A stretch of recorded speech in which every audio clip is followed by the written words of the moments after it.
কাপ্তাই হ্রদে মাছ ধরতে ব্যস্ত জেলেরা। জাল টানা শেষে দেখা মিলছে মাছের। সেই মাছ ড্রামে ভরে বোটে করে আনা হয় বিএফডিসির নির্ধারিত অবতরণ ঘাটে। কর্মব্যস্ততা পন্টুন জোড়ে।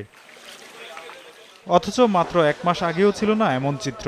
শীত মৌসুমে অস্বাভাবিকভাবে কমে গিয়েছিল মাছ ধরা। পর্যাপ্ত মাছ আহরণ হওয়ায় স্বস্তি ফিরেছে জেলে ও ব্যবসায়ীদের মনে। এই শীতের মৌসুমের চেয়ে এই মৌসুম অনেক ভালো। আগে ছিল 80%, এখন মোটামুটি 100%। আগে যদি সারাদিনে আমাদের ৩০০-৪০০ কেজি হতো, এখন ধরে ৭০০, ৭০০, ৮০০ কেজি পর্যন্ত হয়। সবসময় আমাদের নেশার মাছ এই নদীর ওই কেসকি চাবিলে এটা তো আছেই। বর্তমানে পরিস্থিতি ভালো আছে, স্বাভাবিক।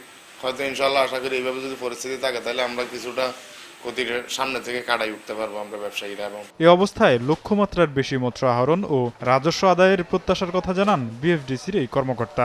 এই বছর আমাদের লক্ষ্যমাত্রা দেওয়া হয়েছে ৮৫০০ মেট্রিক টন।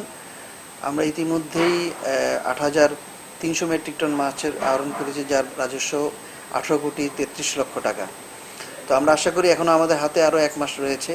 আমরা আশা করি যে আমাদের লক্ষ্যমাত্রা ছাড়িয়ে যেতে আমরা সক্ষম হব। বিএফডিসির তথ্য ২০২৫ সালে ৮,০০০ মেট্রিক টন মাছ আহরণের লক্ষ্যমাত্রার বিপরীতে ৮,৯০০ মেট্রিক টন মাছ আহরিত হয়, আর রাজস্ব আদায় হয় ১৮,৬০,০০,০০০ টাকা। সময় সংবাদ, রাঙামাটি।